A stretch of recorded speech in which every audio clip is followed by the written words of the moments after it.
And in the beef seat this week, we have Sol from Solifornia. And Solifornia is an apparel company and really a movement. I want to go further than just saying they're an apparel company, because there's really kind of an interesting movement here. And it was a mutual friend between the two, between the show and between Solifornia, Todd Grubb, that kind of connected the dots and lined things up. And something in a video that he said really struck me.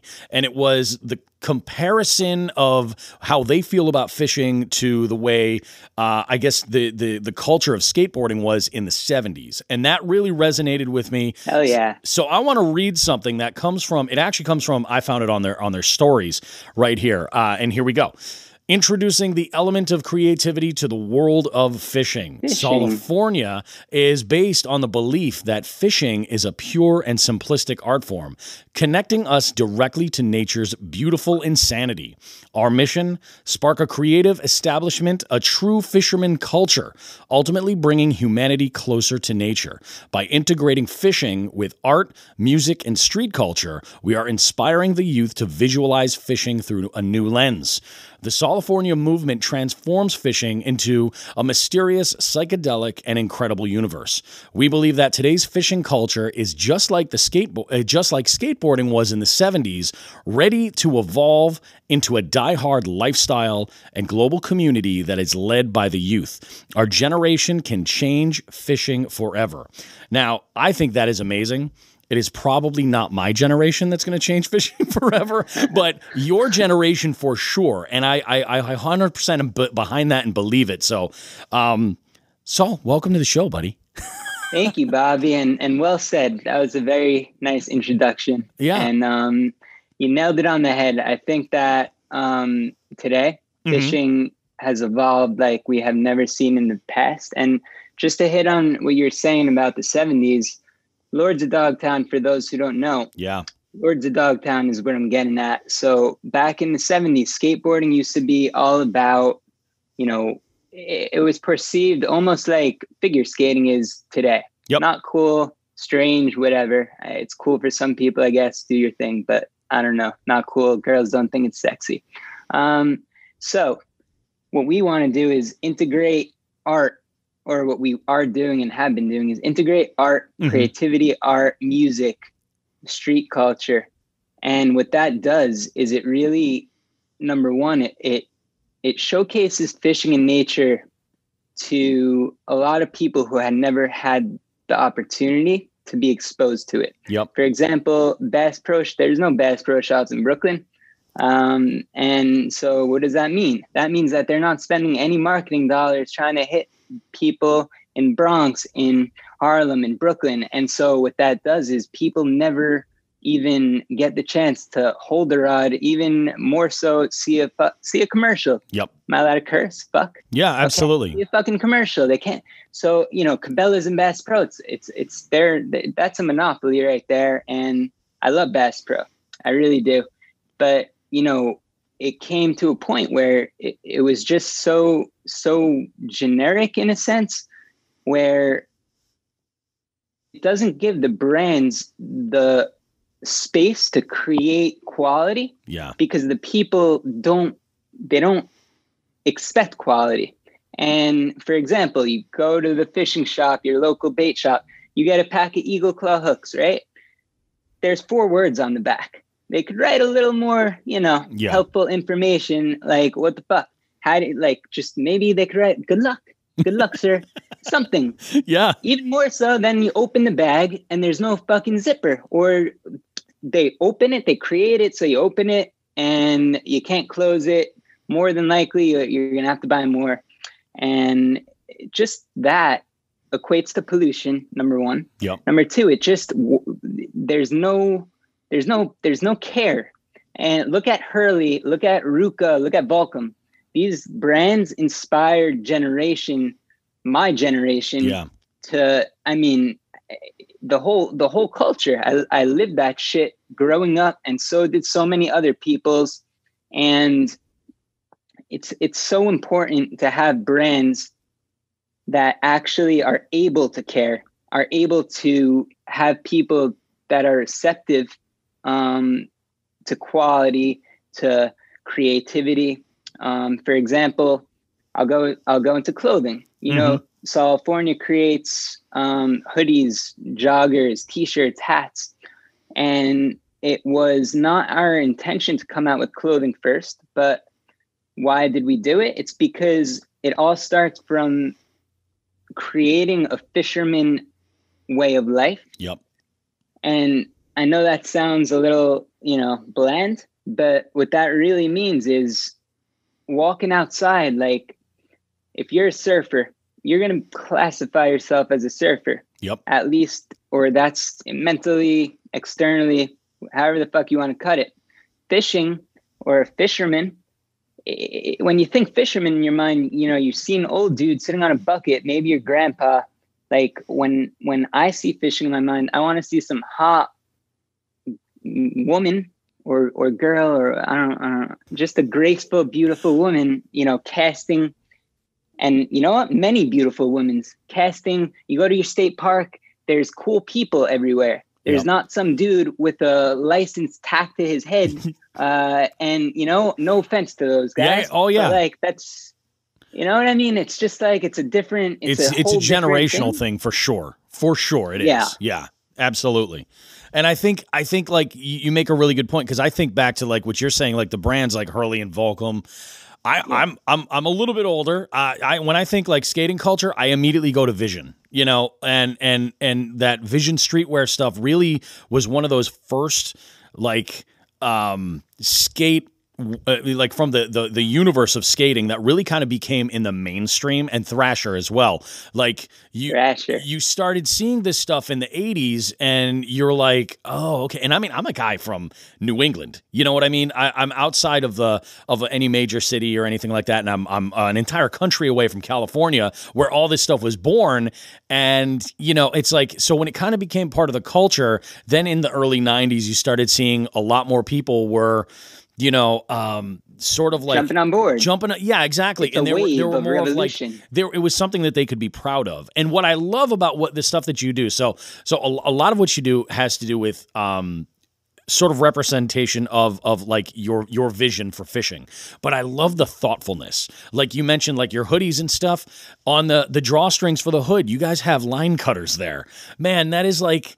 It's something that there are so many companies out there that you're thinking about the people who are going to be using this and want to represent it. And you've modeled the look after different species of fish, which is amazing to me, man. Applause to you. Thank you. And even more so, I didn't even speak about the clothing. I wish I did. I forgot. We'll get there. Rant. I got caught in the rant, but I was saying that, the clothing is the direct, like, you can really see night and day, right? Yeah. You go into a Salt Life, I don't know if that's stores, I don't know where these people buy this shit, but you go to a store, you see a Salt Life vectorized either Salt Life logo, large amount that's on a shitty polyester shirt, and they're charging $20 for it.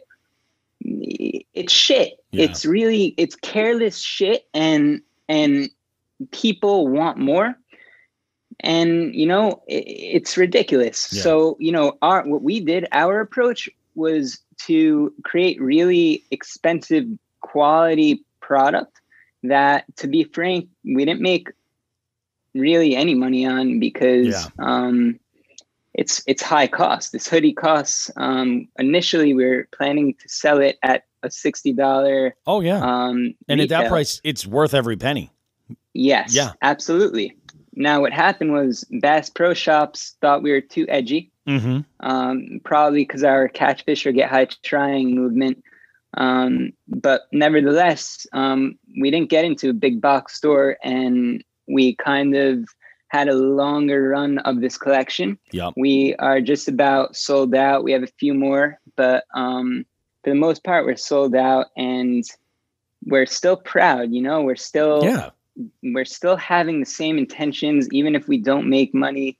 The next collection, maybe the 5th collection, will make $1 billion, because we truly believe that the wave is catching on in the US, and especially globally. There's dope people that fish, and girls as well, and Black people as well. Because you know what? Go to any main fishing brand on Instagram. How many black people do you see? I don't see many. And you know what? That's a problem. But they are there.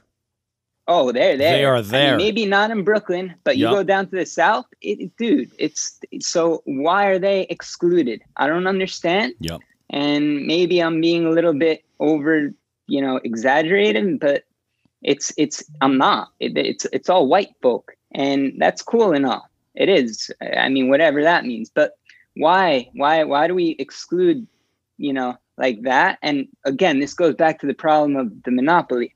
Yep. Right? There's only very few legitimate companies. And when I say companies, I don't mean Instagram bullshit pages. I mean you're talking about publicly traded, large scale. Yeah, or private, best both private. But yes. So that's a huge problem. And that transcends into every city. The cities are being stripped of their opportunity to become one with nature and to see what fishing can do for them. And so our mission, being based in New York City and Brooklyn, we're doing everything we can on a local level, but more so taking those learnings and seeing how to apply them on a mass scale to really, really make a change. Well, and let's be honest. I mean, you guys are based in New York, and like New York is known as the center of the universe. So what starts to catch there, and what we're talking about timeline and the way the fishing community is sort of made up, and what generally the fishing community is made up of, that's changing, and I think we're right on the edge of where that's starting to happen, where you're getting, all types of people that are, especially, and I hate to use COVID as a reason for it, but all sorts of people are getting into this as their first time. They're fishing for the first time or discovering this, and it's no longer that super boring weekend activity that your grandparents did to burn off a few hours in the morning. That it is absolutely changing, and for better or for worse, we've got YouTubers Instagram, and influencers and Instagram and all of these ways that you're seeing, all types of different anglers kind of coming together and doing amazing, amazing shit together. So, I mean, I think, and like you made a really good point about maybe that first run didn't land in a big box store, but as the fishing culture changes, there's going to have to be adaptations made in the industry around to allow that within if they want to survive long term, Exactly. I think it's Couldn't amazing. Have said it better. I really do. I think what you're doing is fantastic. I am excited to see when you guys start carrying some sizes like 2XL and 3XL, though. That shit got sold out so quick. Oh, I believe it, man. I will say that is one demographic of fishing folks that I have found are the big guys like to go fishing for sure. That's true. That is true. I wish I had more of a belly myself, but it's all right. One day. No, it is fantastic. I love like a lot of the designs you have. For those of you guys that are interested, check out Solifornia on Instagram. You'll see a lot of the things that they've got, not only just for products but for artwork. And it really is kind of a cultural thing. It's pretty impressive to see what you've done with this, Sol. You've really kind of created something amazing here, and I hope that it's going to go even better. One of the things I love more than anything is the Fish 2020 image, the buttons, the voting buttons. I think that is just absolutely killer. So let's go ahead and talk about, let's kind of get into the history. While we're talking about Solifornia, let's talk about how was it, first off, that you got into not only fishing, but how was it that you got into like the drive to kind of change the game? Like, what was the road like for Solifornia starting out to where you are? Love it. Great question, Bobby. So I started my career at a company called Spray Ground. It's this backpack company right here. Oh, okay. I don't know if you're familiar. So it's this company basically took backpacks, back in the day, it was just solid bags. Herschel was really the only thing that had a little more excitement. We took Spray Ground. We made backpacks into a canvas for art in the street culture, streetwear community. We blew this shit blew up. I was the head of marketing there for 3 years. I personally built that Instagram up to about 200,000 followers. Oh, wow. And how that started was straight organic. We didn't have budget. You know, it was all soul. It was all going into the, you know, to the inner cities and really like finding the right artists who have passion to change, to express their artwork and inspire others through that collaboration. Yep. And before we knew it, we started getting inquiries from big artists. Like Chris Brown was our first big collaboration. No kidding. We designed the capsule collection with him. Spike Lee, Cruella, all kinds of celebrities, artists, etc.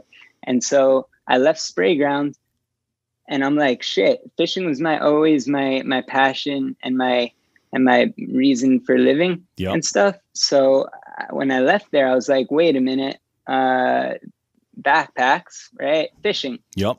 Fishing's pretty, you know, it's a lot bigger. It's different, but I was like, it's the same thing. I want to basically take a backpack or fishing, same whatever analogy, right? And make it cool. Give it, and it's as simple as that. By the way, it's as simple as that. It's making it, turning fishing into a canvas to express creativity.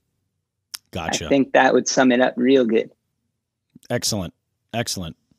No, absolutely. So let's talk about. And Bobby, wait, just to jump back to your COVID thing, like, because I think that's a really interesting point, because I want to first say, like, what really changed was content. The second Instagram and Facebook became real, everyone in the world, first of all, they started seeing other people fish. Yeah. First of all, actually, they started realizing, oh, I can take a picture of my catch. That wasn't always around. Yeah. I can take a picture. I don't have to say a fucking story and half the people don't believe me. Now I have a camera.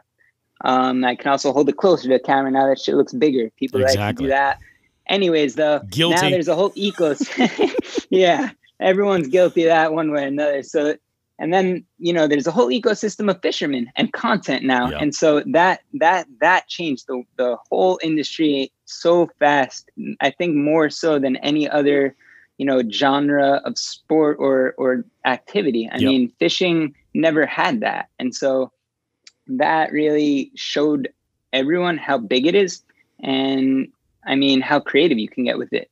So I think that's a great point you brought up. And then the COVID thing it's crazy. I mean, I'll speak for myself, but in my hometown, you know, the lake became the new chill spot. Oh, definitely. We cruising down the block. We're chilling. We're smoking joints. There's groups of just people chilling, and you never see that. I don't give a shit if half of them aren't fishing. Yeah, they're chilling hard. I don't give a shit if they're feeling a vibe with the grass and they like the fucking grass. I don't care if they're looking at a duck and enjoying that. Yep. I don't care, but they're there and they're connecting with nature. Yep. Yeah, and maybe some dude will be there and he'll try to cast, and maybe he'll enjoy it. Yeah. He doesn't have to catch shit because that doesn't matter. Yeah. But that one cast could change that dude's life forever. And I really mean that. Oh, yeah. It happened to me years ago. It happened to so many people. Yeah. And, you know, it's to give that to others is what could be better. Yeah, absolutely right. No, I agree with you, man. It's like you get people and they're connecting with nature now more than they ever have. So I think that's it's a home run. It really is. And fishing is one of those things where you've gotten, you know, you've got this culture now that's kind of coming out, and the technology has made it much easier to get the word out. I was listening to another fishing podcast from Meat Eater, actually. It's called Bent. And in one of the first few episodes I'd ever heard. What's that? With Meat Eater? Yeah, it's the Meat Eater series. Its podcast is called Bent. And cool. They have they reference and what's interesting. So both of the hosts there, I think, are about my age. And actually, myself and Sean the Fisherman, we actually kind of fit the mold with these guys as far as age and demographic. Old like hardcore metal kids from like the 80s and 90s and stuff, and that's kind of transition to fishing. And there was something that was said in there, and I forget which of the hosts had said it, but they're like, you know, there was a time where like I would go fishing on the weekends, and I wouldn't be able to tell the guys in like the punk band I was in at the time because they were all going to laugh at me because I was going out and, you know, buying live bait or whatever and going, you know, trout fishing, you know, for the you know, early morning hours or something or whatever it might be. What are they laughing at? That's what I'm saying. And I think that has changed now. If nothing else, I think that has changed overall. Like yesterday, and I mean, this is kind of controversial in the fishing community. Some people will say, snub their nose at this, but I always look at the good thing. Last night, I was at work. I work in restaurants and I host game shows and stuff there. And as I'm packing up my gear at the end of the night, I see a young kid, probably in his early 20s, maybe mid 20s, come walking around, and he's wearing, because in the restaurants you have to wear a face cover, and he's wearing a Guggen Squad face bluff over his face and a beefcake t-shirt. And I walked by and I gave him a Jigs and Bigs sticker. I was like, hey man, here you go. Because I was able, because it's become part of the culture, to realize this guy digs fishing. He might dig what I'm doing. You see what I'm saying? So like now it's kind of become a thing where it's I mean, I feel like I'm pushing it if I say it's kind of cool, but it's something that people don't mind like wearing on their sleeve and saying like, oh yeah, I like to fish. This is what I do. I'm going fishing on this time. And it has changed in a big way. And so stuff like, you know, the Guggens or any of that, it has changed it. And like I said, for better or for worse, you know, you may love that about it. You might hate it, but like it's definitely getting out there and it's getting people more connected with nature. So I'm all about that. I am curious though, how was it that you discovered fishing? Because there's a very common story where you get this, where it's handed down from like a family member or a close friend of a family or something as a young person. How was it that you discovered fishing and then found your passion to where it grew? When I was very young, I was a pretty weird kid. I love nature. Yeah. I love nature. So, you know, all the kids are playing at recess or some shit. I'm probably like looking at a frog, sitting by myself, thinking about nature. And so like that kind of inspired me to become a really gigantic fan of Steve Irwin.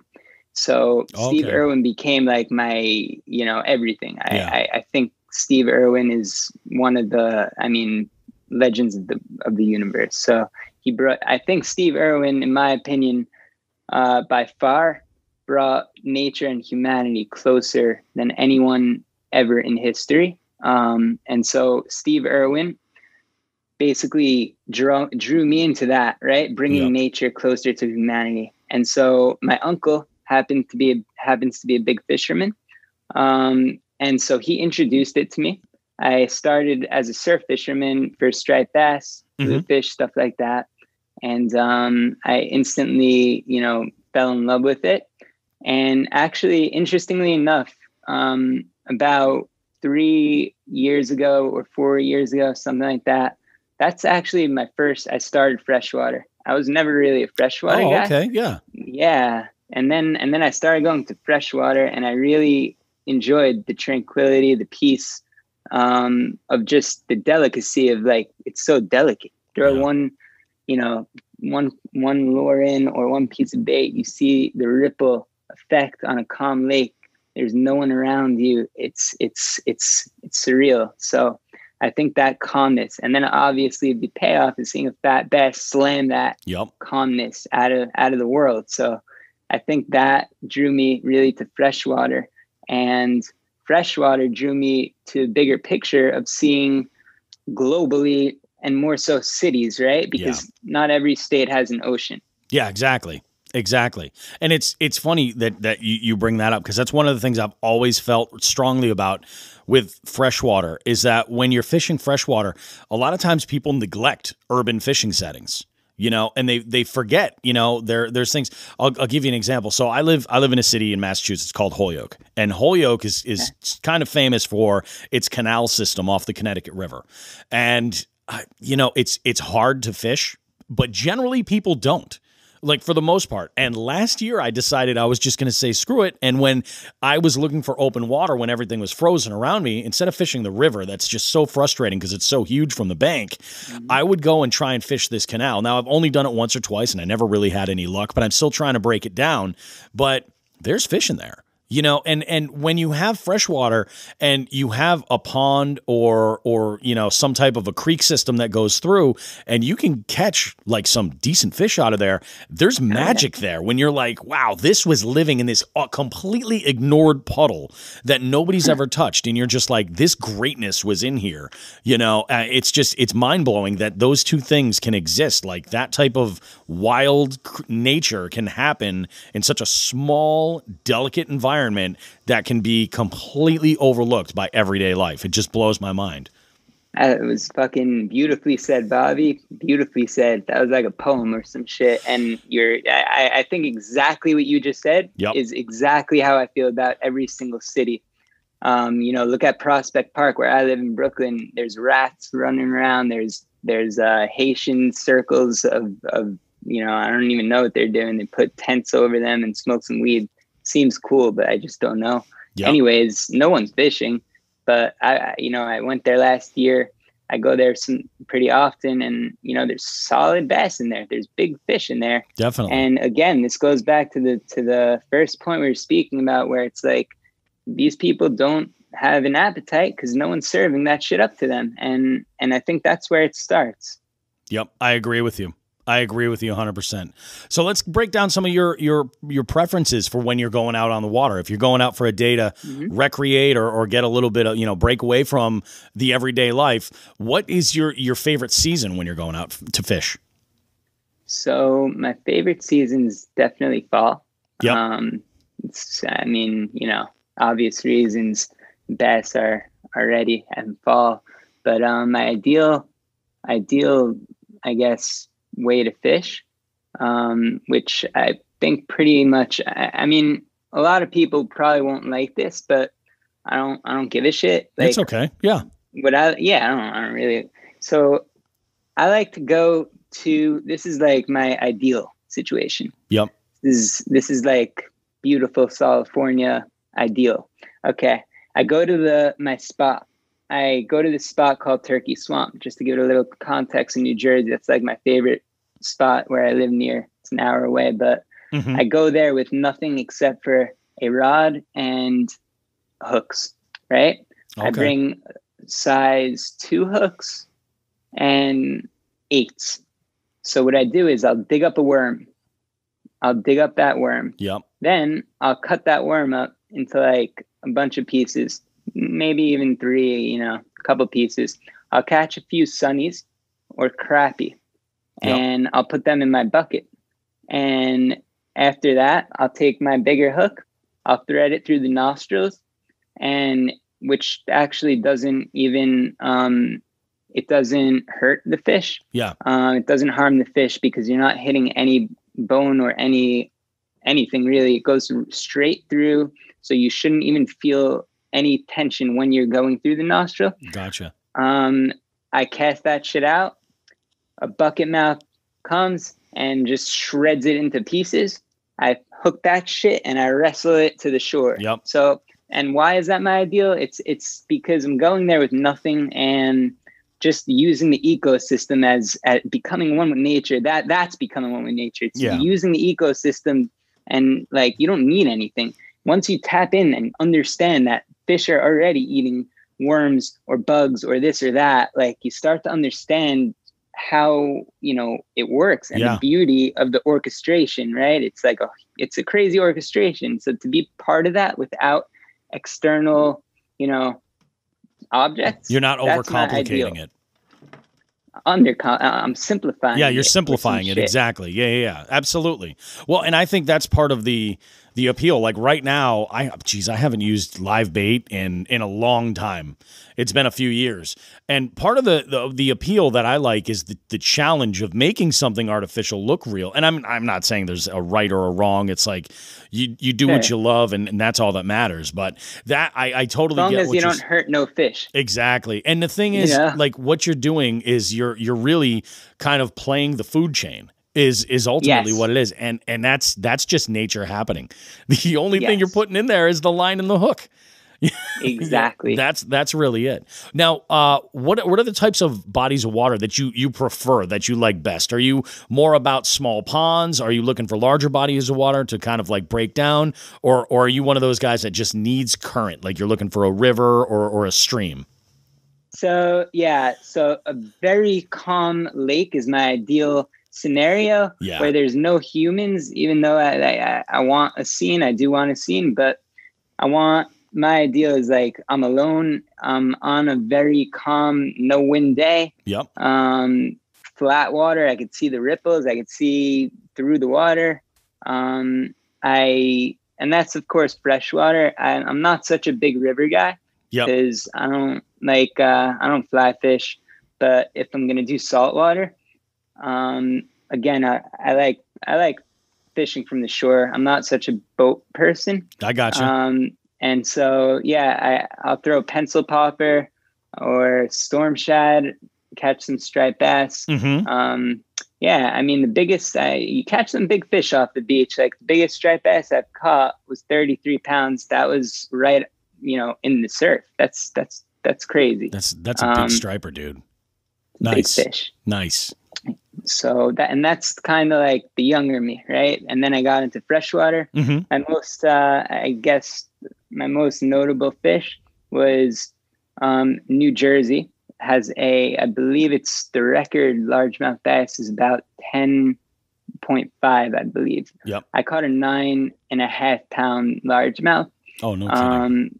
And I almost beat the record. I mean, this thing was psychotic. I mean, holy shit. So I know where this motherfucker lives, and he's bigger now, and there's more of them.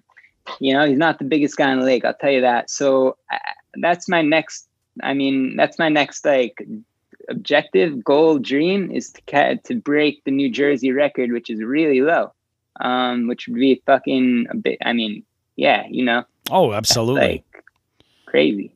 That's awesome, man. I'm curious about this question. List 3 people, and they could be living or dead, that you want to fish with.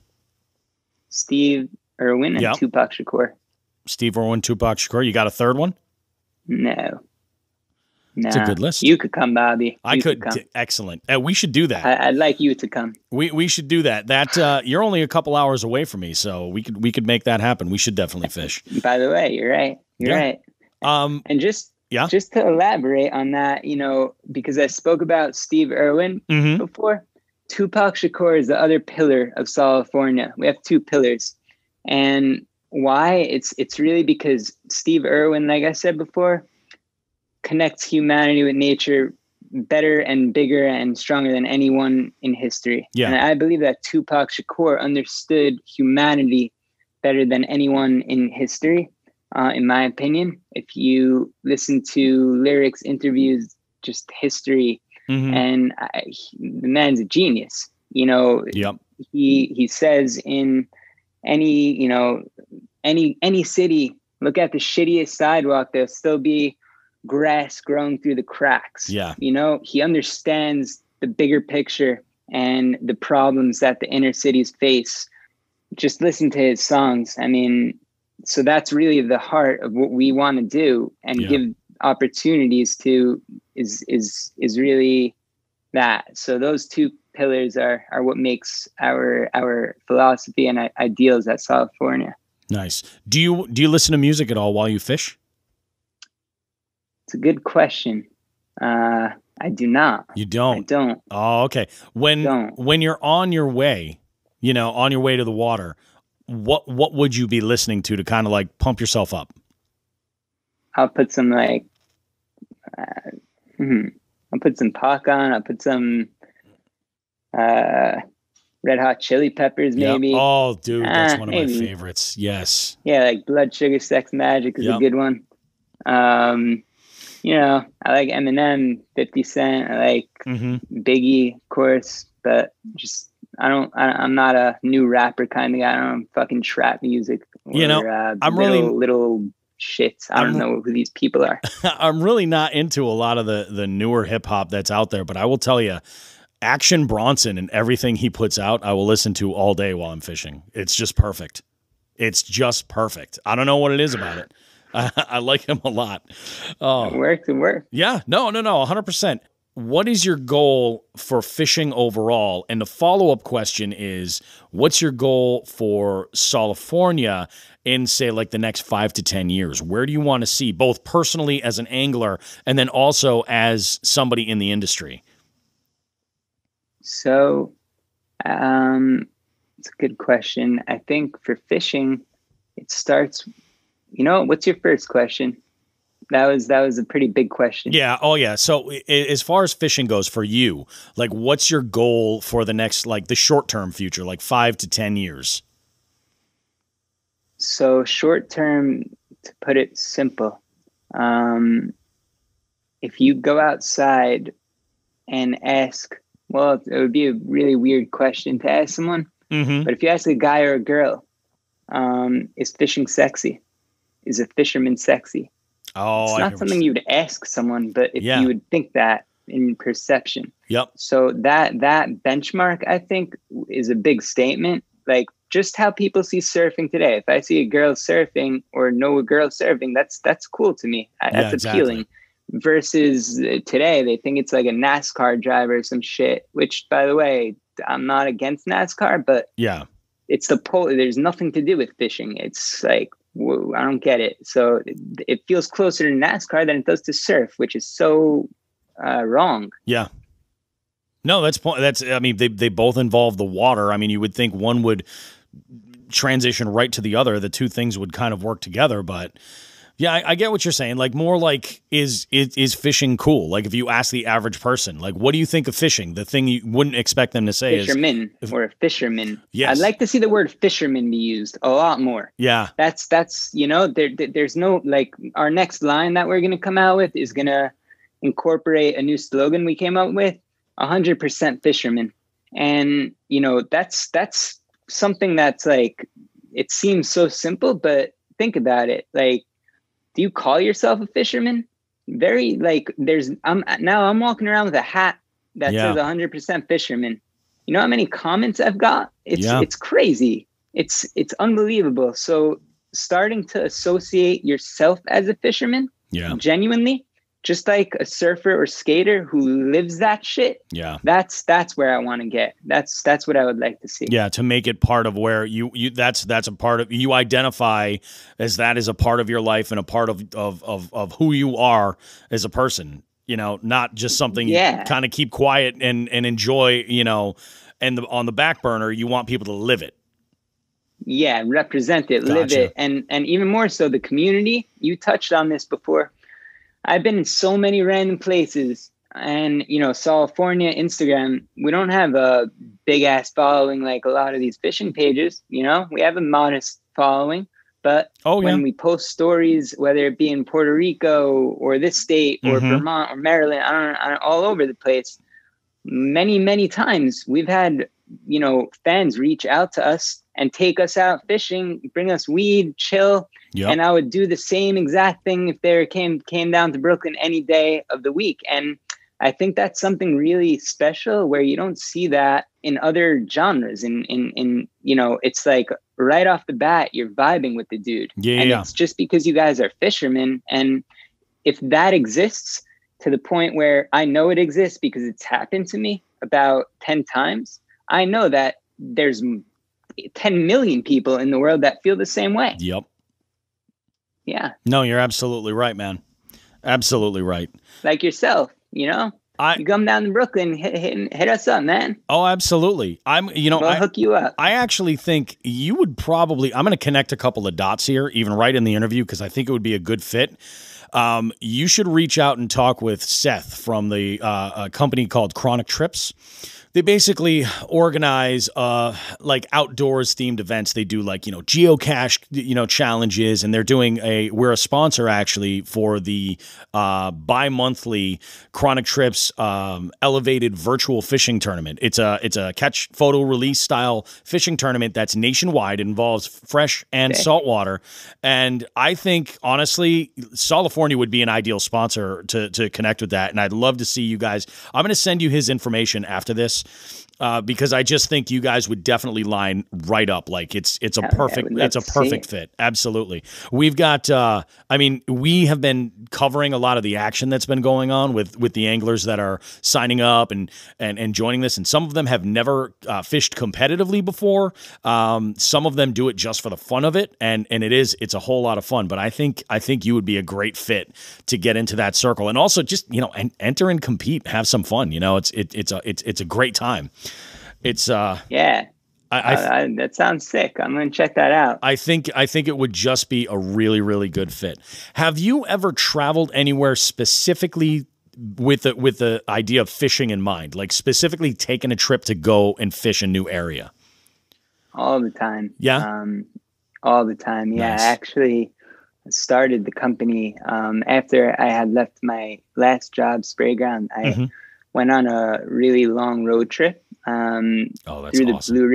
Blue Ridge Parkway. So I went from New York all the way down to southern Tennessee area. Oh, that's Smoky cool. Mountains region. Yep. Oh man. And I literally I fished every state, just anything I saw, I would just stop and I would crush it. I mean, it was awesome. So I think finding, especially being where I'm located, I mean, even in New Jersey, New York, there's very limited, unless you go upstate, of course. But in New Jersey, it's one of the probably more dirtier or less kept states when it comes to outdoors and maintaining in nature. And, the lakes aren't great. So when I go up to either up to upstate New York or down south, and I'm like, this lure's working. Holy shit. Yeah. Like you'd cast that lure 8,000 times at this lake in Jersey, and there's no shot you're going to get a hit, only because the water's not right. It's not working. The ecosystem fucked up. Yep. So, and it's not all for Jersey, but I live around Jersey Shore, and it's not the same. So I value so much to get the hell out of there and just explore other spots. That's awesome. What's your number one confidence bait when you're out there? Like if you're going to throw something, if we're talking live bait, I think shiners, because I think if you don't do that, there's, something, you don't know what shiners could do, I guess. Like if you want to catch fish, get some fucking shiners. I will say shiners are generally like the go-to in almost any kind of a situation. What about? You'd be surprised. Yeah. They don't know these people. I would be fishing with shiners sometimes. They're like these guys come to the lake every day and they can't, they're shocked. And I'm like, yeah. And I have to drive like 40 minutes to go get them too. Because again, they don't have it here. Yeah. So it's hard to get. It's crazy. You go to a different state, it's like 10 minutes away. There's 10 places that have fucking jumbo shiners. Oh yeah. A jumbo shiner is something that people down here never heard of. A pike shiner. We don't have that. Oh yeah. So shiners are the shit. That's number one. What about artificial? Artificial, freshwater. Yeah. I like spinners. I like spinner bait. Okay. I like swim baits. And I like exploring. I mean, when you're in the lake, there's really top water is obviously fun to use. I'm recently actually got into bait casting, which is something I never did. Yeah. So that actually is interesting. That opened up a whole new world of artificial for me because it just brings a whole nother arsenal to the picture. The bait caster. Definitely. And it's funny. Someone once had made the comparison when you're, putting together an arsenal of rods to take out with you that, do different things. They're kind of like golf clubs. It's like they have a specific job for this, whatever it is that you're throwing, the conditions that you're fishing, like, the amount of cover, all that. I just bought a Jilumi's rod specifically made for, soft bait jigs or some shit. Yep. And it said it on the rod. And I was like, after I bought it, I was like, wait, what the fuck? But yeah, I don't know if it's so necessary, it's probably works for all that shit, It's all about, I've always said, and this is another thing that I thought was a good connection, is there's one thing that I've said numerous times on this show since we've been, since we started 6 months ago doing Jigs and Bigs. I've always said that there's a ratio to fishing. It's 1 part science, and it absolutely is. You're dealing with the biology and the ecosystem and everything there, but the other part is art.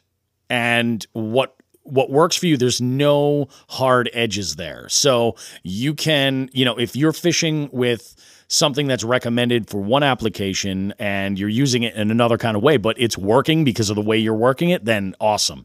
And you really can't question that, because it's this combination of these two elements that come together that are so very different, but that's what kind of makes the magic of, fishing. Oh, yeah. It's really what it's all about. To that point, dude, I've had times where like I'll be fishing with a bobber, my spot in particular, I'm fishing in 3 feet murky swamp water. Yep. So, if you don't use a bobber, you're going to get caught the second you cast. Yeah. But when people see content that has a bobber, they go ape shit. You're fishing with a bobber. Oh yeah. I don't know. On the hick words, murr. So, I think that's all ridiculous. I think that, you should never really judge a setup just off the bat until you really understand it,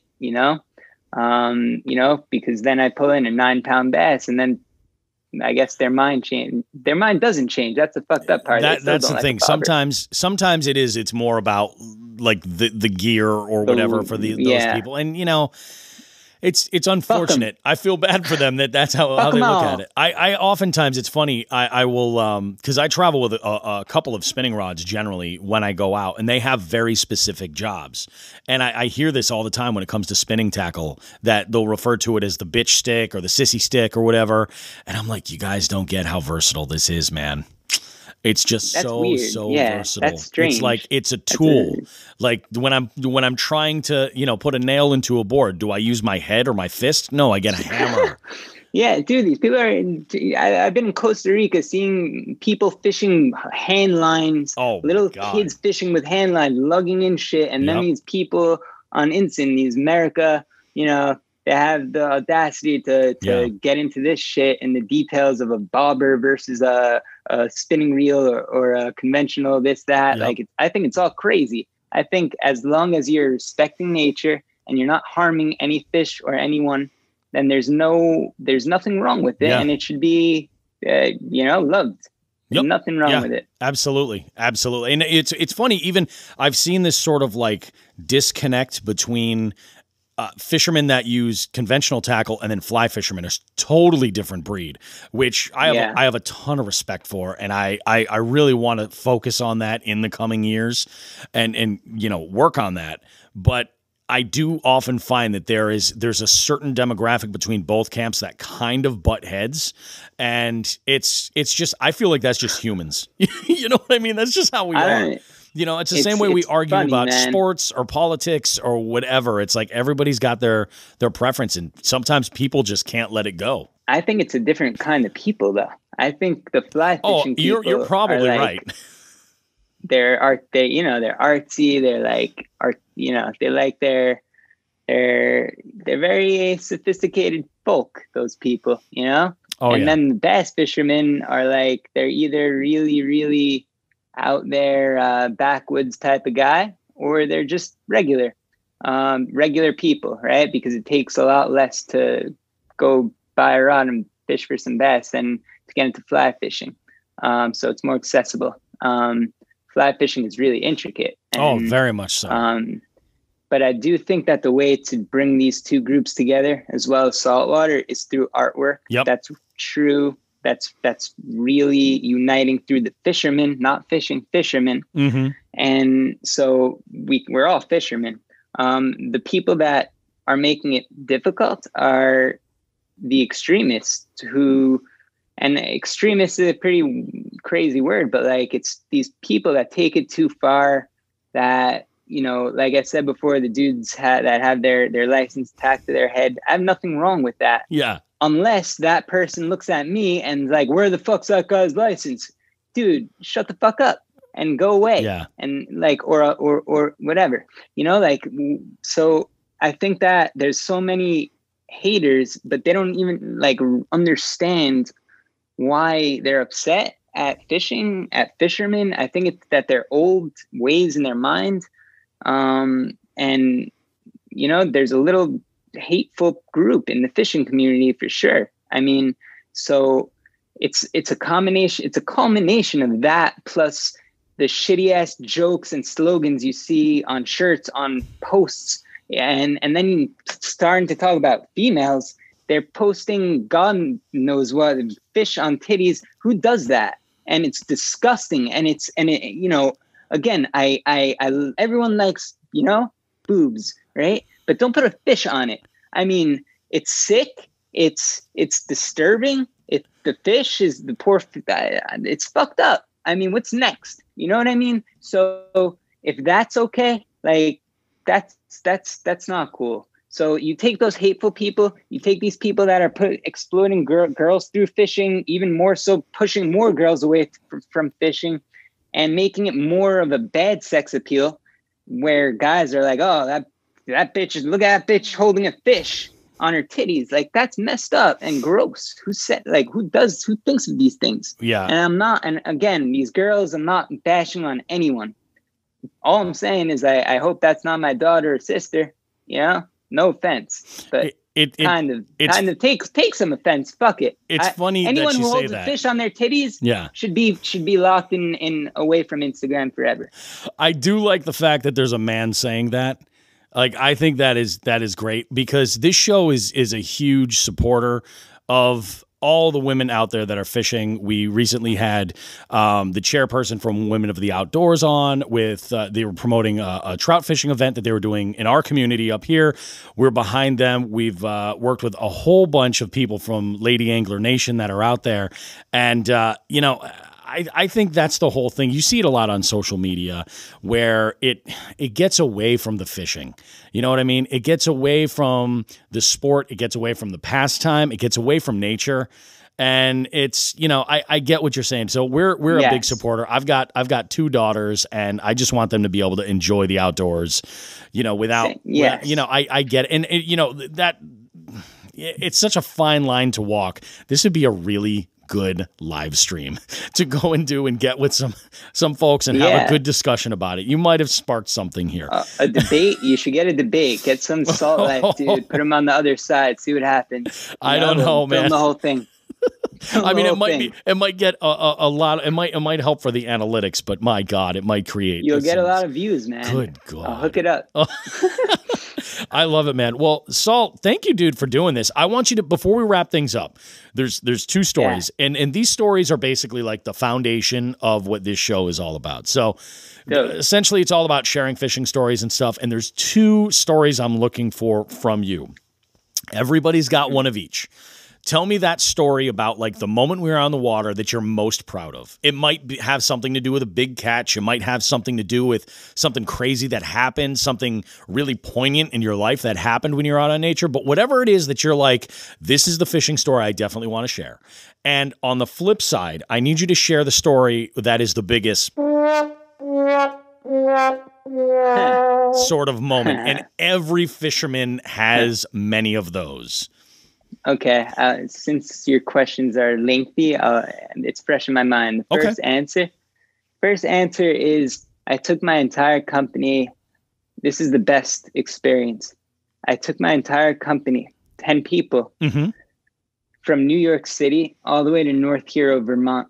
We only had 2 days to go and fish. And so half of the people that came never fished in their entire life. So ice fishing is one of my favorite things to do. It's just, it takes the whole thing to another level. It feels like you're on the moon. So I wanted to bring that experience to them. Bottom line is, it was like -10 degrees, probably colder. It was like the Revenant, you know. Our shanty started fucking blowing, you know, the Revenant. Oh yeah. The bear. Oh yeah. The shanty started fucking going crazy, falling on us. There's girls in the shanty. I'm like petrified. Someone's gonna die. Someone's, you know, one dude's leg goes down into a hole.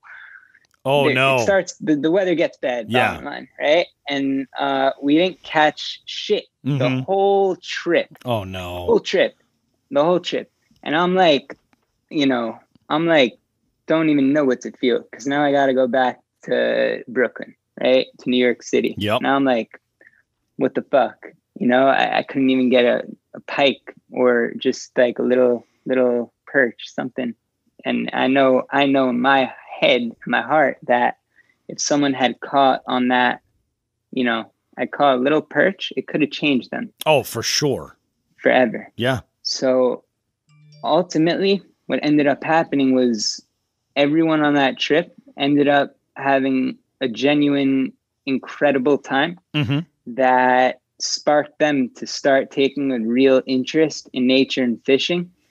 And that I would classify as my best experience, because the worst experience turned great. And, there's my answer. I can totally get behind that, because I genuinely feel like when you're going out fishing, like, it's one thing when you're going out fishing alone. It's more about you and nature and the relationship you have there, the activity.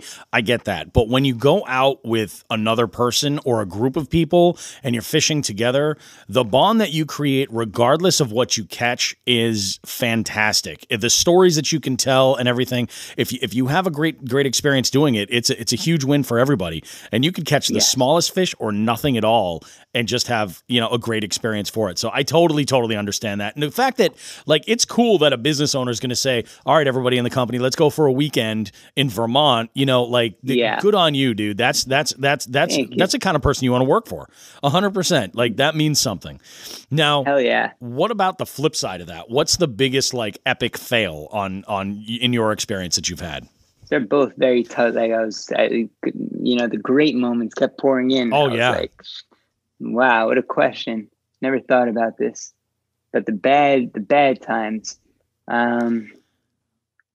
So I went to Puerto Rico recently, and I went out with some dude named Tim, Captain Tim. And I'm sorry, Captain Tim, if you're listening, but I went out with this guy. I'm not the type of person that tends to go out with guides. I don't, not my thing. I feel like I'm being stripped of my independence somehow. So I like to do it myself. I feel more gratification when I find my own spot, find a local, go into some neighborhood and make it happen. Yep. Anyways, I'm on this dude, Captain Tim's boat, right? For tarpon. And we're on the boat. I'm on it with my wife and my daughter, and we don't catch, obviously, I'll say that from now on, we don't catch anything. But the whole time, right, we're going, the guy, he didn't bring live bait. And he brought only one type of lure across all his rods. There's tarpon everywhere. They're jumping out of the water. They're near the boat. They're far the boat. I see the fucking tarpon. They're bigger than I am. I'm like, yeah, but they're not eating, right? They're just, this guy Tim is just looking and just chill. I don't know. He's trying, and you know what? He was trying. Yeah, he was trying. Meanwhile, he lives there. He does this every day. So I don't know, whatever. So anyways, I'm seeing tarpon everywhere. Still not getting it. My daughter's freaking out. My wife, they're getting eaten by mosquitoes. Now Tim feels bad. So Tim's going to give me another, extended hours, right? Yep. And I'm like, okay, man, like, sure. Not sure. I'm like, fuck, we better land the tarpon, or otherwise I'm going to trip out. I don't care if my wife gets a mosquito bite. It's fine.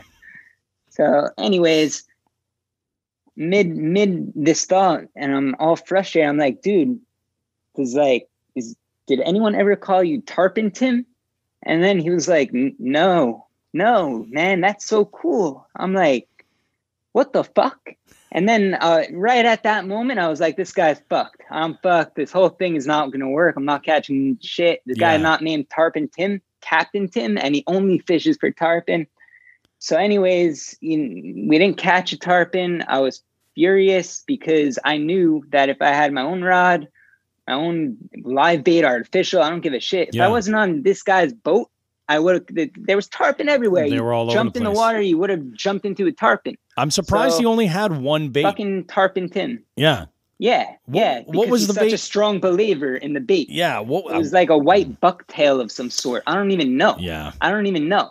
I deleted it from my brain Yeah. because this Captain Tim is out of his right mind. So anyone going to Puerto Rico, tarpon Tim, no, not Captain Tim. Look out for Captain Tim. I'm sorry, Tim. Sorry, buddy. Yeah, that's pretty how rough, I man. feel. Yeah, that's pretty rough. But oh wait. But at the end of the trip, he gave me my money back. No, really? Yes. So you know what? Holy crap! Still said what I said, but that was the worst experience. That I felt even worse when he gave me the money back because I was like, I can't be mad at him. At this point, you're just like, shit. Now I can't really be that pissed because that's crazy. I don't care about the money. I just want the tarpon. You want the experience, and you want it. Yeah, man. Wow, that's crazy. Yeah, that's kind of, man. Yeah. Everybody's got, numerous stories where things have gone to hell. Lots of mine seem to involve falling out of kayaks, or something of that nature. There's a bunch, and I've heard them all. But yeah, that is, and that's the thing. That's a chance you take when you go with a guide. You're like guide, man. And I mean, they want to see you succeed because that's what they're getting paid to do. But. Man, that's crazy. I took one of his fingers after the trip. I chopped one of them off. I haven't till today. Till today, I have his finger. Very nice, man. So go ahead and promote your company. Let people know where they can find out more about you if they're interested in getting some of your products. This is your moment, man. Go for it. Thank you so much, Bobby. Yeah, definitely anyone listening, check out Solifornia.com, Solifornia Instagram.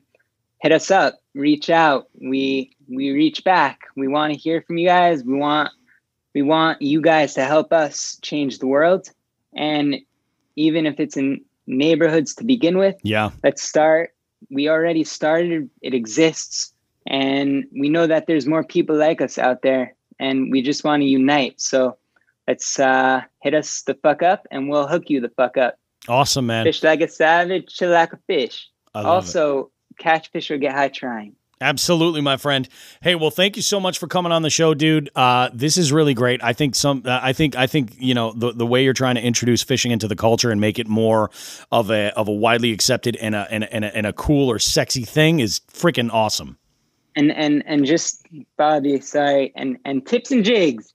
Yeah, there you go. Very good. And I want to thank Bobby for this fantastic podcast that I had the pleasure of being on. And it was a real pleasure, and I enjoyed every damn second. Awesome, man. Awesome. Shoot me a message when you guys do a line where you have some XXL stuff. I'm all about it. I am 100% about it. Right on, brother. I love it. You guys are doing some great stuff. Thanks so much for this, man. We'll be in touch, all right? Thank you, Bobby. All right. Thank you.